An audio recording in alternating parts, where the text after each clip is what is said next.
Ladies and gentlemen, welcome once again. It's time for another Wise Home Energy Show on the WISL stations with none other than Pure Energy. Jeff Flaherty, who's here in studio with us. Bob, thank goodness I'm back in the hot seat today. Yes, hot seats feel good these days. They do. I love it. It's we've had some winter finally out there. Yeah, until the year turned, there really wasn't much winter to be found. But boy, it's arrived with a vengeance now. It has. It has. I noticed, similar to people's houses, sometimes how to operate them is a challenge like cars. I noticed that some people have challenges operating the cars in this weather. You got to adjust for the conditions, I think they recommend. Especially if you have an EV. Yikes. Yes. My heart goes out to those folks with EVs in this weather because, boy, some of them are really having a time. You really have to know your equipment. You know, it's I always say that life and houses and cars, it's a lot like the bell curve. A lot of times we're operating in that high point of the bell curve, and then these anomalies, when we get these super cold days, you've got to change the way you operate your car, your house, and your life, the way you're driving. So, yeah, it's interesting out there. A lot of times we, there's really three things I want to talk about today. One is the utility bills, and then the type of calls we're getting, and then a recent home that we visited. But, the folks in my office said, no, you really ought to bring up utility bills. People call up all the time and say, I am getting, my bills are way up. December wasn't that cold. And when we start breaking down these utilities, each one's a little different. National Grid, RG&E, and NYSEG are similar companies. They all are mandated by the Public Service Commission to come out and do a read once a year. So sometimes our meters are in the home, sometimes they're outside the home. So if they're outside, they're going to come and do typically every other month. The meter reader is going to show up and do the read, and that's an actual read. So if you look at your graph, I'm not a fan of RG&E and NYSEG's bill because it only has the graph. It doesn't show you on a month-to-month basis what you actually used in therms or kWh. It's an estimate. It's a graph that you kind of have to guesstimate. So that's a customer, or that's an actual read every other month. And that's physically they like driving your driveway, and there's an RF unit that picks up. Right. Yep. Or they walk right around to it. And the new smart meters, that'll all kind of go past, but that's going to take a lot of years to implement. So the other thing I used to do it years ago when I had meters in my basement is I would call in the reads or take the reads. I don't know the system now, but you used to be able to just snap a picture and take it on these particular days. That's an excellent choice for someone who wants to really get accurate information on how much they're using and also be billed appropriately. So you can't fudge it and say that the usage was less than last year or last month. So you have to have accurate data. But those are called customer reads, and those are great. But a lot of times what we see is the E, and we'll see an estimate all throughout the year. And if your meters are in the home, the utility can't get in the home without your permission, and they're supposed to get out there once a year, but how is that coordinated with people working? And so we'll get all these estimates, and how do they estimate when the weather's cold? They just say, well, it's your bill went up. So you really can be your own best advocate by once a month taking 60 seconds or 120 seconds and calling in that read, taking that picture, however the utility is allowing you to do it.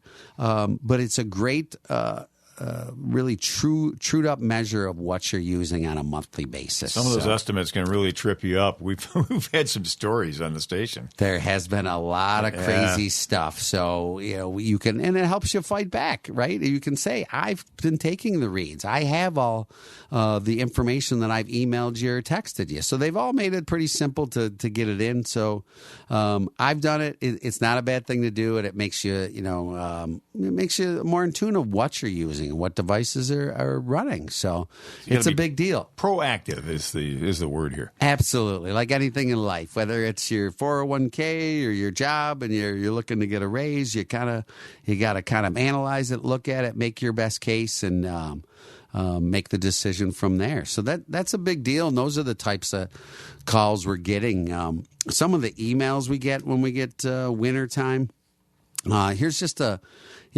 typical list of what we've gotten over the last month.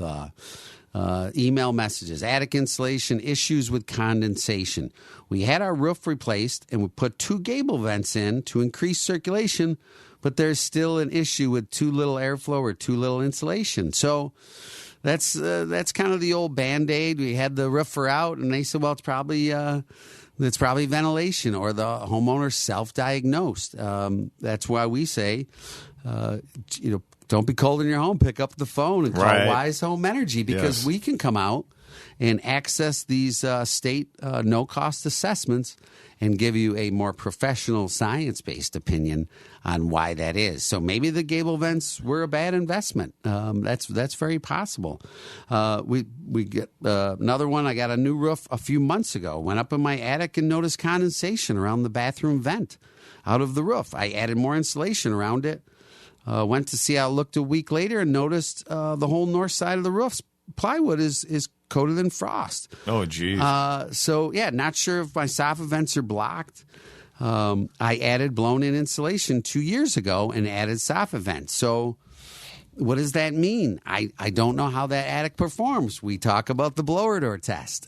Did this person have a blower door, or did they just hire somebody off the street? Or worse, did they go to a big box store and get the free machine and blow it in? Oh my gosh! Well, before we move on to that, let's go back to the new roof. Just touch on that a little bit more. Would it be a wise thing? See what I did there? Absolutely. A wise thing for you to do if you're contemplating getting a new roof, to call you in and work on this project with them? There are times when we have coordinated. There are times that there's certain areas we can't get to, and we have coordinated with a roofing contractor to address some of the issues that you can't get unless you're coordinating the job. And really the big thing is, if you have delaminated plywood, it's typically down at the lower part of the roof where there's less insulation and less room to work. So if you're replacing that wood, that's an insulation, air sealing, ventilation problem. That's not a roofing problem typically. It's not bulk moisture coming through the roof. It's moisture that is transferred as water vapor through the air of the living space, forming on the inside surface of that plywood. So you're going to start the process all over again the minute the new roof goes down if you don't solve the root cause of the problem, which is the air leakage. Then add the insulation, then make sure the ventilation's working properly. Before you do the tear off, or you add the new roof or whatever, bring in Wise Home Energy, pick up the phone, and you call 585-270-5836. And you consult with them, with the homeowner and with the roofer, and try to be proactive about this. Because you would look at presumably you look at the old roof surface and you diagnose what's going on there, right? And that would probably involve the blower door, right? Right. We would be able to tell how much air is leaking out of the house, but also we can actually kind of quantify how much is leaking to that attic. And it's interesting. The roofers have to vent by code.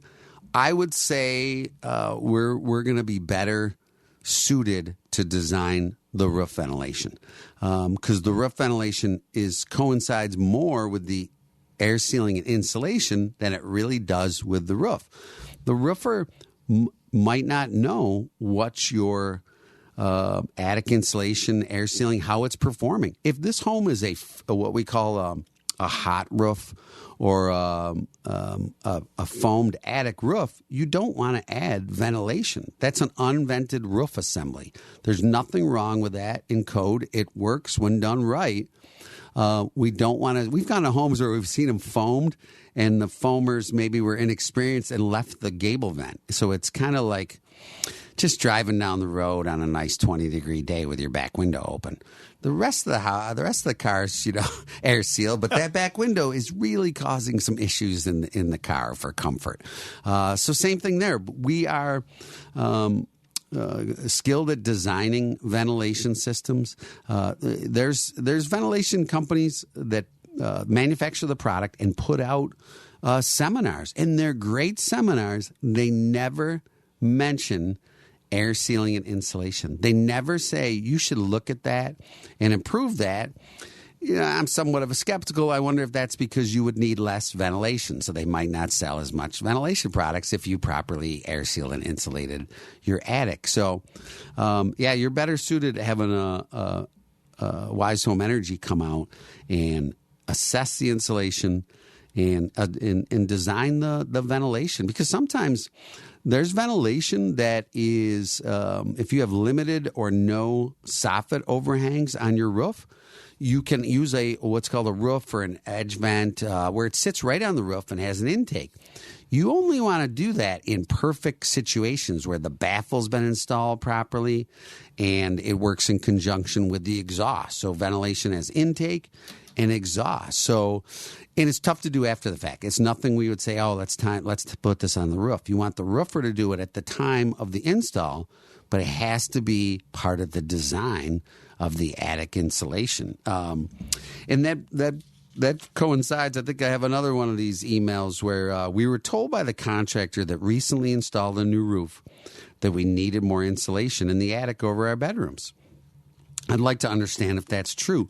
Like, I need to call that roofer or that customer and say, who is that roofer? Because kudos to that roofer. That is opening up a roof, probably delaminated plywood, that they looked into the attic and said, you don't have enough here.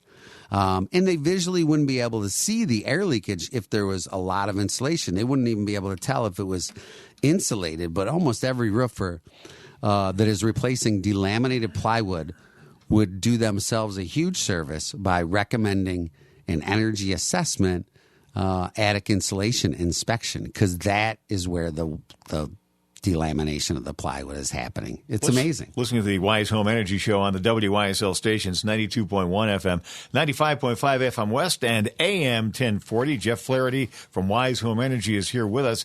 You know, the old conventional wisdom when it comes to being comfortable in your home and making sure that there's no damage taking place, we had these old rules of, you need more insulation, or maybe you need a different furnace because the furnace is 20 years old, or different air conditioning and different windows. We need new windows, all these old remedies. What you really have to do these days, it's safe to say this, Jeff, that you have to look at your home or your building like it's a system, and everything is interrelated, and you have to do this in a scientific way so that you don't wind up going back and redoing it or parts of it over and over and over again. And the departure point is almost always that blower door test. Is that fair to say? Yeah. There is so many things that can come out of that blower door test, certainly starting with what the concerns are in the home. We want to start with those concerns to be able to properly focus our eyes and our equipment on the right areas. And that, many times that's, that can be a home. Can a home be too tight? No, not really, but it can be very tight and we don't have a ventilation plan inside. And that's where the industry struggles. We talked a lot about attic ventilation, which is static ventilation up in an unconditioned area of the home. And then we talk about interior ventilation. So the home is leaking air. It has natural ventilation. On colder days and hotter days, due to stack effect pressures, that leakage will be more than on a day where the inside and outside temperature are very similar and there's no wind. There's not a lot of air transfer, so there's not a lot of natural ventilation. So from there, we can assess the indoor air quality. We can then recommend ventilation products as simple as a bath fan running either continuously or intermittent to get enough fresh air in. If you have a furnace, we can add air intakes to your return system to add ventilation that way. And so that's on the tight side. When we're on the loose side, we're getting lots of ventilation. Lots of ventilation in the wintertime up here can be very dry. So we can notice those quickly with static shocks. We've all been to homes where you touch somebody and you can see the shock at nighttime, right? Bloody noses, dry throats in the morning. I would always, feel that symptom of a dry home. So the snap Band-Aid approach is, throw in a humidifier. and that'll add moisture. But if you have an uninsulated, poorly air sealed home, adding a humidifier can alleviate those problems that we saw with static, bloody noses, dry throats. But it can now add some mold concerns because there's a lot of cold areas in the home, Wow, and the moisture will go to it. Never thought of that. Wow. So that blower door is really that huge to really size it up for where your home is, and then figure out what we want to change, what we're trying to correct, and develop that plan from there. It really does. It does make a huge difference. Another email I got said my daughter lives in this town and her basement is cold. It's a walkout and finish drop ceiling. I know there's not enough heat runs and cold air returns, and the furnace is 60,000 BTUs. Probably needs to be increased in size. And to add insult to injury, there's an AC leak somewhere, so I think it should be replaced. Their home is foam insulated and was built maybe 12 years ago. So there's a lot of information there. These are just all in the past week that we received these, so we haven't been out to the home. But foam insulated, 12 years old. Depending on the size of the home, I doubt it needs to be a bigger furnace. So 60,000 sounds big. Yeah, so we probably want to get that blower door out, figure out what their complaints are. So it's probably reaching temperature up on the second floor, but the basement was never conditioned, so it's inadvertently getting heat. It might be a simple twist, and the existing furnace might be fine for a few more years.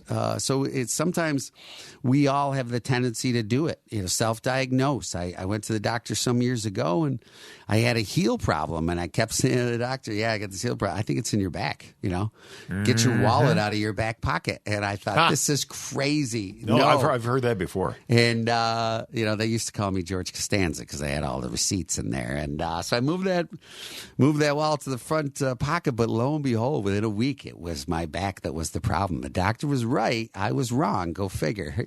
So sometimes the symptoms show up, and it might not be what the cause is that we're thinking, and then we start throwing money at it. And who wants to waste money? If you do, I would, email me. I'll get you our address. You can waste it with me. Email, you can mail me checks, and we won't do anything. But we think it's a bad idea to waste money. We don't want to see our clients waste money. It's no fun. We work hard for our money. We don't want to see that happen. Another kind of example of that is I went out to a home recently, 2010 build home, ranch over a full basement, and they had said that they had some comfort issues, and they had just replaced a window and a door and wanted to get an assessment to reduce the drafts and utility bills. And that said to me, 14-year-old home, why'd you replace the door and the window? So our rep went out and they said, those had to be changed. Those were uncomfortable rooms. And we went through, and the attic was not air sealed. It had blown fluffy fiberglass, which as the air transfers through, it turns brown. So we can see it's not air sealed. The basement, the couple had decided to have somebody come in and spray foam on the rim joists. Great measure, wasn't done thoroughly. So there's the rim, which is the wood that faces the outdoors, right above the blocker foundation. But the sill is the wood that lays on top of the blocker foundation. That was not sealed, and then the open block was all visible. So this is where your pests come in. This is where your cold drafts come in. So we're looking at, and so now we see they've changed the window, changed the door, spray foamed a rim joist. That'll cost us pretty much the same to go over and do it properly. If they didn't save any money, you don't get it at half price for us to come back and do it right. And we start explaining what needs to be done. And by the way, the furnace is probably oversized because it's the original, and the builder just threw in whatever somebody suggested. So that's going to lead to some comfort issues. And they kind of were really hesitant. We don't really know which way they're going to go, but I think they're going to not take our scientific approach maybe go throw some other Band-Aids at it. And so we can't we don't charge based on how much pain you have. We only look at what the solution is, and then we charge. So if there's two houses right next to each other and one's comfortable and one's uncomfortable, it's the same fix to treat the attic and the basement rim joist and change out the furnace. We don't mark it up because you have a higher pain. We're excited because you're going to get more benefit and feel more value out of making these improvements. So it all depends on if you want to improve your home and want it done right and want a company to stick by you, then the phone call to call is Wise Home Energy at 585-270-5836. And the beautiful thing about the blower door, too, which we've described on multiple occasions here on the Wise Home Energy Show, is that through NYSERDA, lots of times there's grant money available, right? Yes. And you do. They don't have to figure that out for themselves. You do that for them, right? Yeah, we take that initial phone call, and we typically we're going to guide them into really three different programs the NYSERDA has. So NYSERDA is New York State Energy Research and Development. All public utilities, there's a little fee on our utility bill that goes into that fund, and you're able to get a no-cost assessment. And that's the way it starts. You can, there's a low-income program, a medium-income program, and then a market rate program. And so everybody gets to take advantage of that assessment.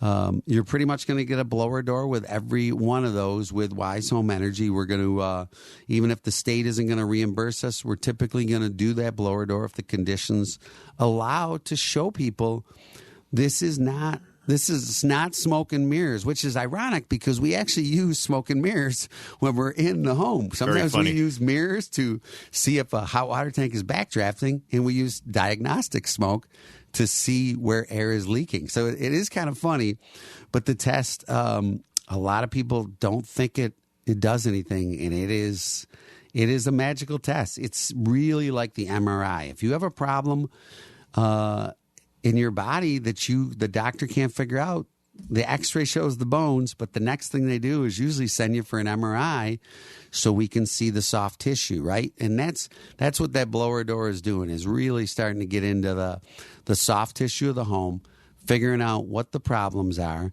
And like you said before, it's very interrelated. If your car is a very small car, it's unlikely that the auto mechanic's going to go put in a 350.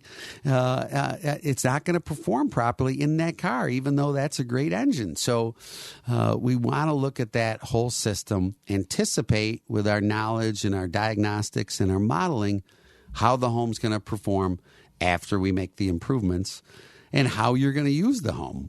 Every home is a little different. That was really one of the calls we get on these cold stretches is people call, I have no heat. How's your furnace filter? When was the last time you changed it?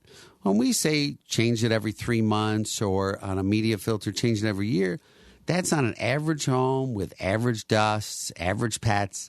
You start getting a lot more dust, a lot more windows open, a lot more pets that have a lot of hair. That can really speed that thing up. So now your filter can start wreaking havoc on your HVAC system and shut it down as a safety feature. Wow. Okay. Well, that's good to know. And it's also important to observe here that the obvious is not invariably the accurate. When you've got the draft problems, that doesn't immediately need, we've got to change out the doors and the windows. It doesn't mean necessarily that you need more insulation. Again, you have to take a systemic approach to these things. Yes. If you're going to get energy costs are just going through the roof, and you're just going to keep on paying and keep on paying unless you do a systemic approach to what the ailment is. And the old, conventional wisdom, maybe the furnace is old and it needs to be replaced, or maybe we need some more heat runs. All that's going to do is stack up more expense. Yeah, it's a guesstimate, right? It's when I hop in my car and go on a 6-hour road trip, I sort of know I want to go east. That's a guesstimate. When I type up the map in my my handy dandy phone, now I've got a game plan of how I get to that end spot. And it's really interesting. We had some power outages and some recent windstorms. When you have properly tightened up your home, an air sealed it, that blower door shows that reduction, it'll retain its heat much longer when you lose power. So you can go, typically power is not out that long. So you can go 6 hours and you won't get down and risk freezing of pipes and things like that. So there's such a benefit to it, even from an emergency standpoint. Not everybody wants to go buy a whole house generator, but if you can withstand 6 hours and your home only cools off 10 degrees, that's great. You'll recover very quickly once you resume power. And really, these programs have been around for a long time, but the rules can change very quickly. So it's important to grab that information while you can.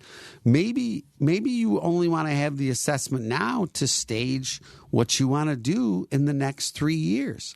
That's okay. As long as you have a list of concerns in your home, we can come out and do that assessment and show you what's going on and where you are best suited to spend your money. And if you want to stage your upgrades, we can show you that. But if you just start doing remodels and start throwing money here and money there, you might end up with an uncomfortable home and have to undo things you've already spent money on. And nobody likes to waste money that I've ever met. So pardon my pointing out the being Captain Obvious here for a minute. If you call an HVAC contractor because you're feeling uncomfortable and they come into your house, what do you think they're going to recommend?